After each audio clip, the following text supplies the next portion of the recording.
The top-secret story-writing facility disguised as a friendly place in the deepest depths of the internet has been overrun by terrorists that call themselves authors. They are demanding that their fanfics be released to the public within the next 24 hours, or else they will mind rape the public and ruin childhoods forever. The fanfics are all connected to a main fanfic. You have only one objective: to find this fanfic and destroy it utterly. How am I getting there? You'll approach the facility via browser. Once there, I'll launch a Uniform Resource Locator, or URL. After the URL gets you as close as it can, dispose of it. From here on out, you'll have to swim through the cyberspace. There are a bunch of people involved in this operation, but our main target is a terrorist named Grave. As usual, this is a one-man infiltration mission. Resources on site procured? Yes, this is a top-secret mission. Don't expect any kind of support. Colonel, I found the fic! Okay then, destroy it! How? Is there any way to delete the fanfic? Nope. Not at all. Wait! I got a message that says, for this to be deleted, I have to read it. Then read it. Ugh. A Mechanic's Folly. Kiri took out her trumpet and played her dreaded tune. Wah, wah, wah. The soulbender fell on his knees and began sobbing as his weapon's remains were pulled out of Kiri's machine. Kiri smirked and said, "Better luck next time, squiggly dot." The Slayer's friend helped him up and carried him to Suisha's tavern to drown their miseries in elven wine. Kiri looked at her diamond chest, filled with various dungeon fighters' gold. I must have enough now to begin my research again in Nen technologies. She bit her lip and began closing up shop to retreat to her lab and start on her favorite project. The hell am I reading, Colonel? Before Kiri could put her "We're closed" sign up, a young mechanic stopped her. "Hi, Lady Kiri. I've gathered all the materials and have met all the requirements to awaken now."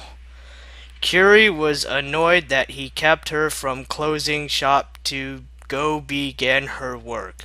She said, "Oh, sure thing, hun.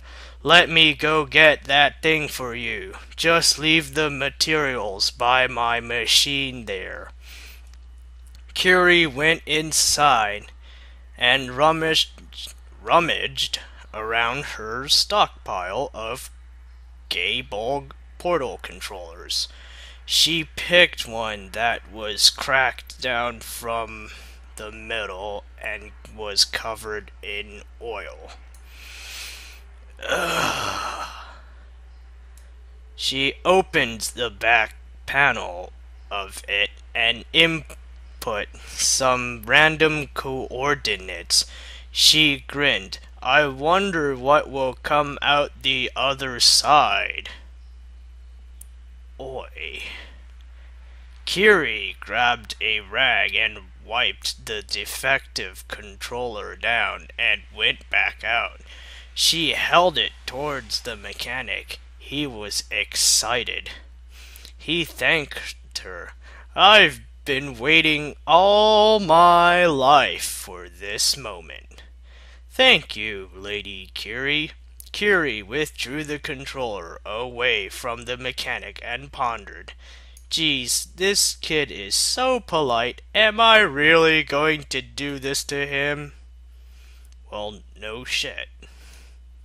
The mechanic snatched the controller out of Kiri's hand, and she thought, "Oh yes, I'm going to do this to him."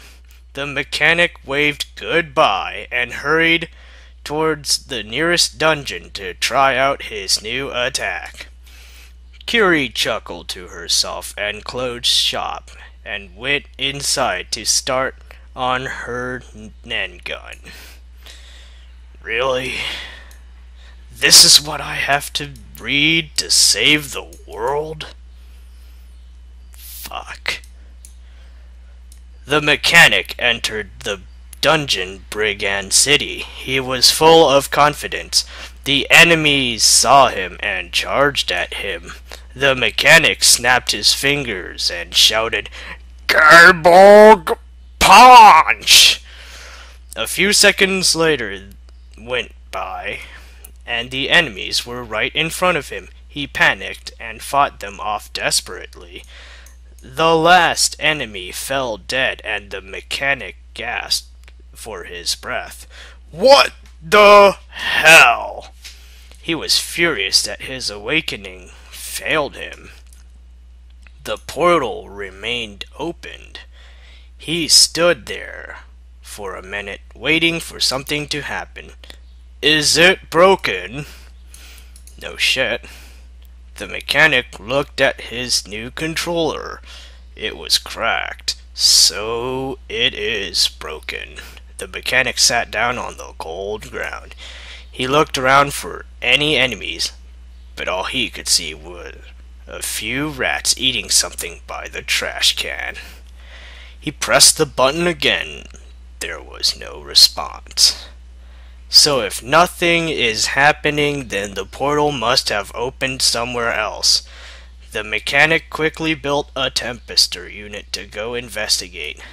It flew up and went inside the portal. It came out a few seconds later. It began speaking. There is a green, lush land on the other side of this portal, with various life forms. They do not seem to pose any threat to you. The air is breathable, and the portal is located above the ... Goodbye. What? The Tempester unit blew up. The portal is what? The mechanic shrugged and stood up. I guess I'll go have a look for myself. The mechanic jumped in. No period? My first grade teacher taught me better than this. To his surprise, as quickly as he entered, he exited. He was spat out from the portal and was disoriented. The world around him was spinning, and he felt like he was falling. Falling? ... Falling? I'm falling? The mechanic regained his senses. He was free falling from the portal. He was at least 10 miles above the ground. I'm falling! The mechanic yelled at the top of his lungs. He pulled out his auto guns and began firing desperately at the ground, trying to decelerate. Faster and faster he hurtled towards the earth. He had no hope of surviving. Help! OMF! The mechanic felt a sudden blow, powerful blow, against his back that knocked the air out of him. He heard a tomboyish voice from behind him say, "Don't worry, I'm here to help any pony in trouble." Wait, Colonel. Really? Ponies? It went from mechanics to ponies. God damn. He felt something wrap around his waist. He looked down and saw light blue arms holding onto him tightly. The mech was confused and grateful. He was no longer falling. He was being flown across the land. Yeah. He tried to look behind him to get a glimpse of his savior, but all he could see was the after image of a rainbow trailing behind him. Miss ... could you please take me back into that portal I fell out of? The blue girl chuckled. Oh man, even I can't fly that high. The mech looked up at the portal. It had become a speck in the distance. The mech was saddened. The blue girl spoke again, but I think I know some pony who can. Let's go to Ponyville. The mech perked up a little. That sounds great. I can see why these are mass weapons of destruction now. Dear God. Her arms held on a little tighter as she began slowing down. They were above a nice-looking town. As they approached, the mech saw horses of all different colors in the streets. "Hey, where are all the people at?" the mech asked as they landed. The blue girl walked in front of him. "What do you mean, people?" She was a horse too. Her mane and tail were a rainbow. She also had powerful-looking wings on her back. She was a Pegasus. Damn, this thing is long. The mech stood there trying to process the situation in his mind. The blue horse introduced herself. "My name is Rainbow Dash. What is your name?" The mech snapped back into reality. You can call me Mac." "What kind of name is Mac?" "I've heard of Liquid Snake, but Mac? Ugh." Rainbow Dash looked at him quizzically. "As in a giant robot that can be piloted?" The mech laughed. "Something like that. Well, to thank you for saving my life here, I'd like you to have this." He pulled out a sack of gold and handed it to the horse. Rainbow Dash took the sack of gold in her mouth, since she couldn't hold onto it with her hooves. "Shanks, Mr. Mac. Well, I should take you to my friend who can help you. Follow me." Rainbow Dash stretched her wings and flapped them once. She was hovering above the ground. She put the sack of gold in her hooves. "It's this way." The mech walked down the street with Rainbow Dash hovering next to him. All the horses looked at him as he passed through the town. He looked up at Rainbow Dash. "What's up with these horses? Haven't they seen a human before?" Rainbow Dash corrected him. "Ponies. What's up with these ponies? And no, I don't think I've seen anyone like you before either." The mech sighed. "Where the hell did I end up exactly?" Rainbow Dash circled around him. "Well, you're in Equestria. Just where did you come from?" The mech stopped walking. "I came from Arad. It's a hostile land with many problems, like this country. Many of its citizens have become dungeon fighters to combat monsters and demons." Oh man, I'm getting into this. Rainbow Dash's face lit up. "So does that mean you're one too? Cool. What kind of attacks do you have? What are your weaknesses?" The mech started walking again. "I can't show you any of that here. I might end up destroying this whole town." Rainbow Dash giggled. "Wow, you're so strong. Can you teach me some moves sometimes?" The mech laughed. "Sorry, little pony, but my way of fighting can't just be taught. You see, I make robots that fight for me. I don't think you'd be able to handle that." Rainbow Dash was a little disappointed. "Yeah, I guess you're right. I mean, how would any pony hope to accomplish that sort of thing?" The mech saw a giant tree that had been turned into some sort of home. "Is That the place, Rainbow Dash? She held the sack of gold in one hoof. Yeah, that's it. Gotta go. Knock on the door. Spike should answer it. Just ask for Twinkle Sparkle. She flew away. The mech was a little confused, but decided not to question why she decided to leave. He knocked on the door of the strange home. Hello, is anyone home?